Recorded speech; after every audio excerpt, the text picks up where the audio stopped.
le sens de la formule hegelienne pour tout mouvement dialectique, tout état de dialectique, donc cette fameuse dialectique qu'on a vue il y a 15 jours, la semaine dernière, entre le savoir et la vérité, entre l'idée que je me fais de ce que je pense être la chose et ce que cette idée va infirmer de ma croyance, obligeant simultanément à changer la vérité, simultanément au changement rectificatif qui va se révéler de ce que mon ancienne vérité dévoilait comme insuffisante dans la politique. Bref, l'immanence de la vérité à l'expérience vécue, l'immanence de cette vérité qui elle-même n'est pas transcendante, qui est obligée, dans son effet même de dénonciation de mon vécu, est obligée elle-même de transformer. On a vu ça, l'exemple, au moins les deux exemples, passage de la certitude sensible à la perception, pour rendre compte de ce passage, et également pour rendre compte du passage de la maîtrise au stoïcisme. Alors, négation de la négation, c'est ça, quoi. Et nier ce que je pensais pouvoir affirmer, est nié par la vérité que je postule, ce que je pensais pouvoir affirmer comme étant le tout le sens de ce que je cherchais à élucider dans mon expérience, et je pouvais le faire dans une opération de négation, c'est-à-dire de distanciation par rapport à l'objet d'expérience. Mais c'est cette distanciation qui va elle-même être niée par la négation que va casser la vérité sur ce vécu dans sa croyance, ou dans la présomption de savoir que cette expérience présente. Bref. Donc vous voyez, c'est une formule qui vaut pour le principe, pour le moteur même de la dialecticité, c'est-à-dire l'intelligence, l'intelligibilité immanente, donc laïque, qu'on peut prendre de l'histoire, l'intelligibilité immanente qu'on peut prendre de l'histoire. Donc là, il nous dit que c'est une formule générale qui, en l'occurrence ici, s'applique à propos de cette conquête de la philosophie, de la révolution philosophique allemande par rapport à la révolution politique française, avec l'intériorisation de la terreur. L'intériorisation de la terreur à travers le fer rouge qui nous marque intérieurement, nous-mêmes, nous marquons intérieurement par ce fer rouge qui est toujours incandescent en nous, hein, et qui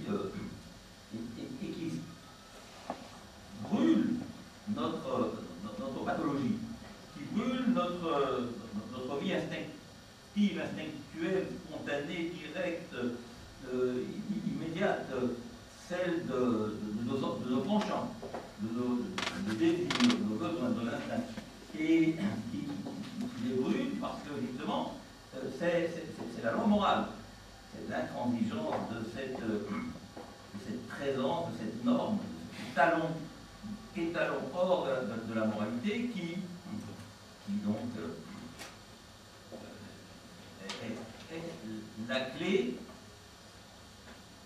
clé d'intelligence que Hegel se donne de se devenir intériorisé de la terreur extérieure de la Révolution française en une terreur intérieure.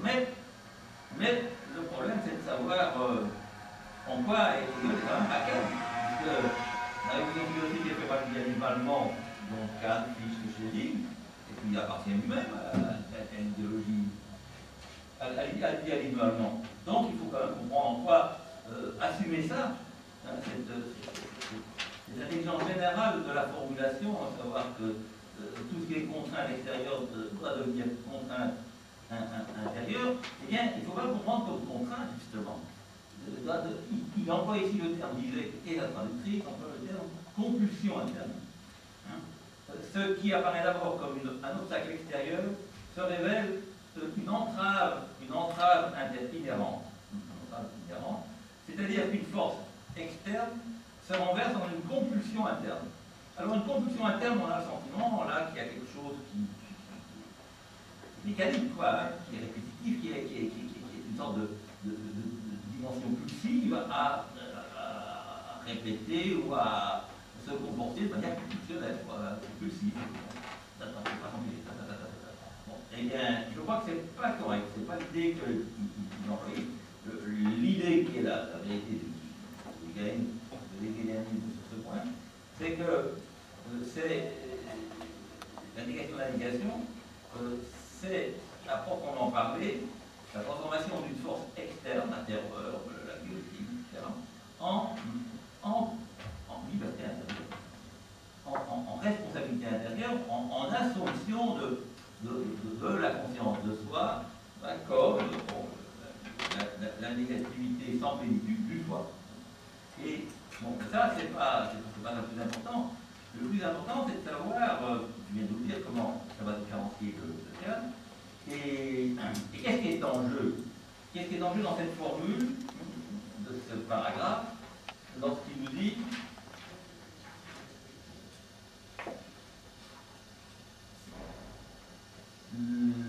la leçon implicite, donc ça c'est le sens qui tente de dégager, de Hegel est ici que la terreur révolutionnaire extérieure n'aurait pas pu tenir le sujet en échec, bref, il ne se serait pas soumis. Tous les peuples terrorisés par le totalitarisme fécond ne se soumettraient pas si facilement quand ils n'en rajoutent pas dans une adhésion à la soumission. S'ils n'avaient été terrorisés de l'intérieur, s'ils ne se donnaient tort à l'avance. S'ils ne se donnaient tort à l'avance à sa particularité, à sa dimension privative, à sa dimension pathologique, à sa dimension instinctuelle. Et s'ils n'avaient donc été terrorisés de l'intérieur, et comment seraient-ils terrorisés de l'intérieur? Précisément par l'inexorable agence surmoyenne dont les exigences ne peuvent jamais être remplies. Alors pourquoi ne peuvent-elles, dans un premier temps, ne peuvent-elles jamais être remplies? Nous verrons dans le bon sens, en quel sens justement Hegel, sur ce terrain-là, cette phrase elle-même, se différencie de Kant. Alors chez Kant d'abord, très je l'ai dit ce matin, mais très sagement et très grossièrement, tout simplement, c'est que si la loi morale, c'est l'affirmation de la possibilité d'ériger en principe universel les maximes, les raisons, les motifs de l'action, eh bien,